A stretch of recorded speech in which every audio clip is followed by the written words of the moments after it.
Hey, this is Wilna Furstenberg, and I just want to say hello. And I am back with another series of art journals that I created the other day. And while I'm introducing this whole new collection, I'm just going to show you how to prep your art journals. So I use the Strathmore art journals, and you can find it in the related products on my blog. And I'm just scraping some gesso with a little bit with a credit card. A husband's credit card works fantastic, or this is just an old gift card, and then I'm going to be art journaling. So this little example of how to prep it, I'm going to show you that every time, the exact same one. But yeah, this is the first of 4 art journals, and here you can see my brand new collection, and I call it Extremely Thankful. And there's so many different combinations of flourishes in this collection, and it has a full theme because it's the end of fall, and that's the idea I wanted to create. So I used my silhouette to print and cut these images, and then or you can print it with the PDF that I have, and you can just cut it out with your hand. It's really not super difficult. You can see there's a little bit of detailed work, but you know what, it can be therapeutic. And I'm just using Mod Podge.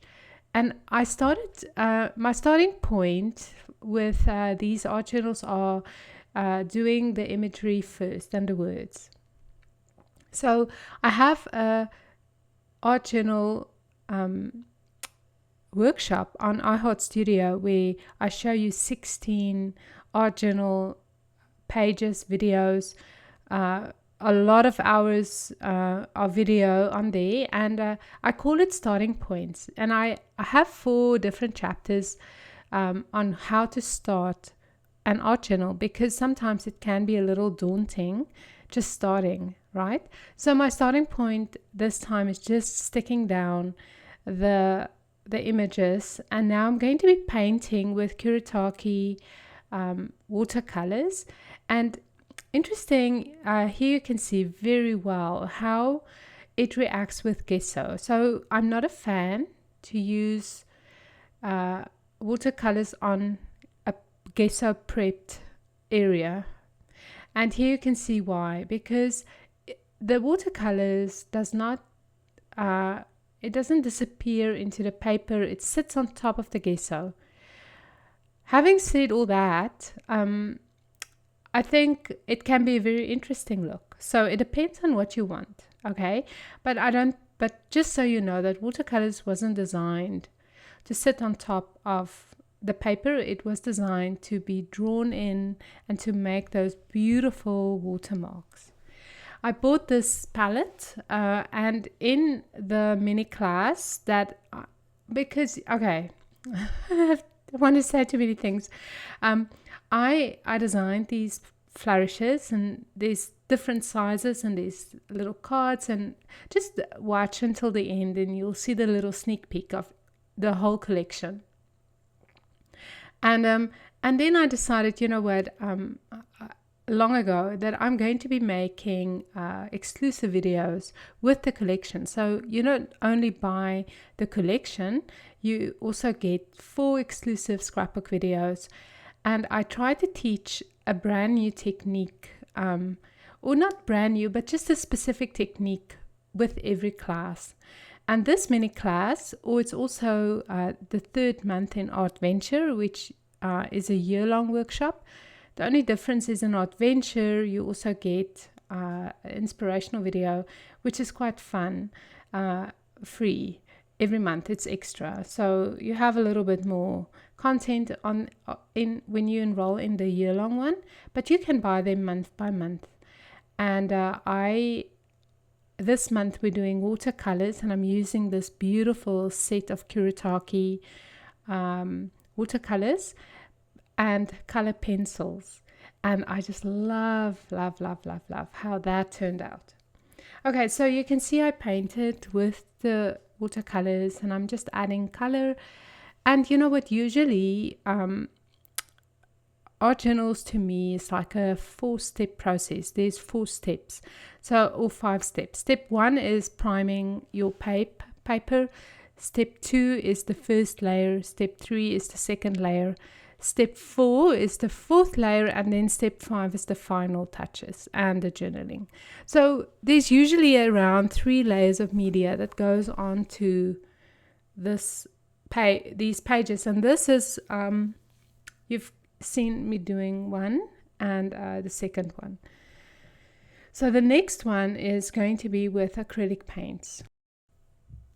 It's important to me to let the layers dry completely between layers of media, and that's why I like to work in 4 journals or 5 journals all at once.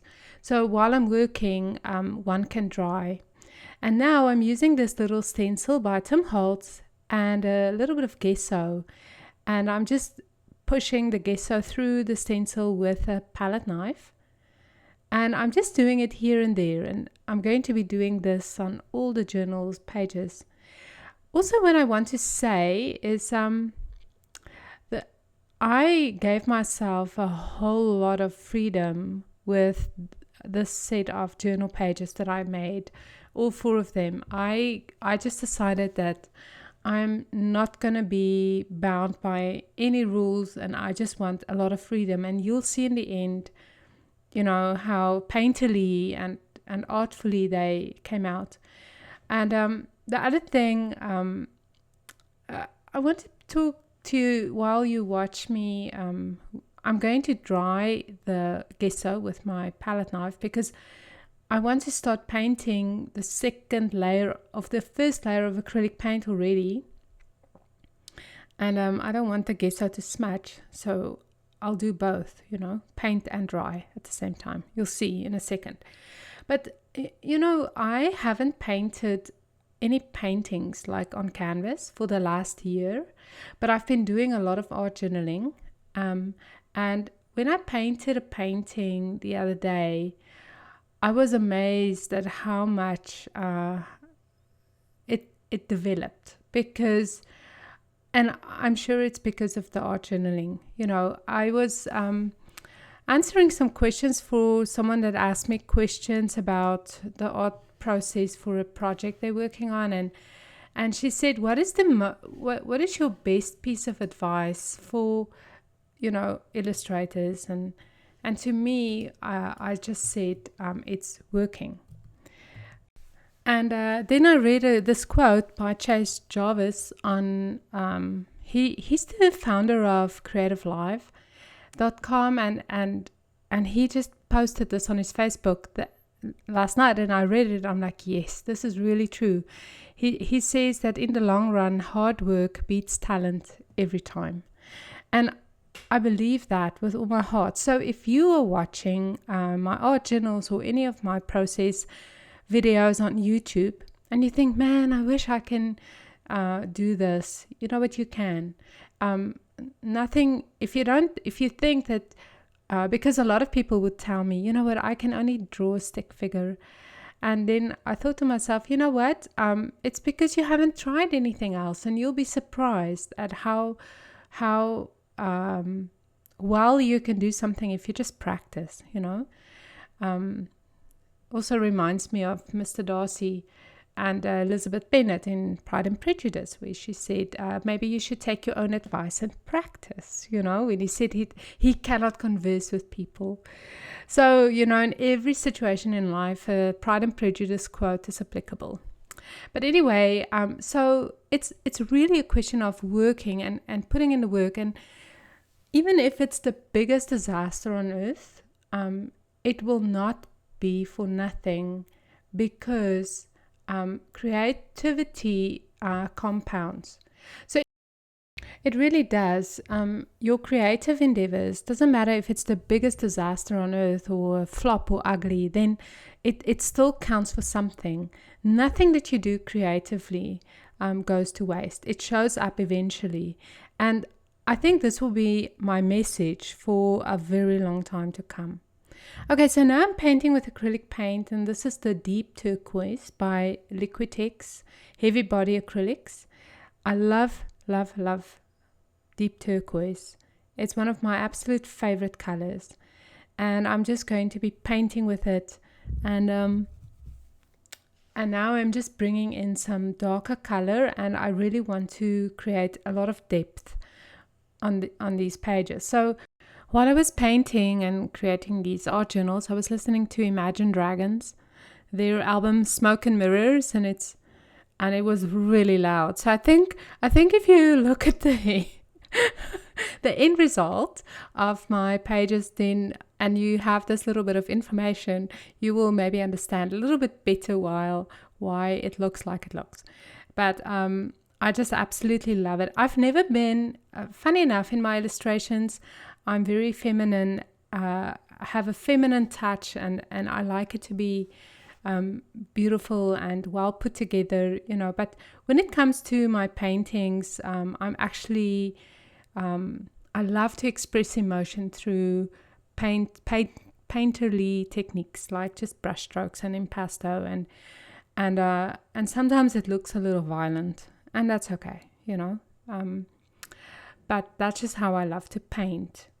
So I'm very excited to show you all 4 of these art journals, and I will post them throughout the month of November, and I really hope that you love them and that you make them with me, and that you go and get the little collection and watch the other videos that I have on there, and just enjoy this artistic process with me.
What a beautiful piece of music, and it's by the Tide Rose, and it's called All We Have, and I licensed it from Soundstripe. So I am almost done with the turquoise paint here, the deep turquoise, and then I'm going to move over to adding even darker paint to it, but this layer is going to dry completely. And I love how the watercolors are coming through, like the green part drying at the bottom, I just love that. So this is actually not black, it's Payne's Gray, and it's from what was left on my palette from another page, and I like it because it's black and there's some other color in it. I don't know if you understand what I mean, but I love painting with Payne's Gray versus ivory black. Sometimes I'll use black as well, of course, One thing that I was thinking at this point was sometimes your paintbrush size has to measure up to the paper size, It's a different thing if you have a big canvas to paint with a big paintbrush, but this size is small, so I wanted my paint strokes to be a little bit more delicate. So that was just something that I would advise you. And also, you know what, think about the textures that's already happening on your paper and enhance those. You don't always have to paint over it, but you can also, or even wash over it, so that what happens on the page still shines through a little. That's just an idea. So I hope you enjoyed this first of 4 art journals, and I'm very excited to share the others with you as well. I'm almost done, just going to splatter here and there, and then of course I'm going to be adding my journaling, and you can see the final page on my blog wilnafurstenberg.com, or the link will be below. And here is a little preview of the products, and I'll see you next week. Bye bye.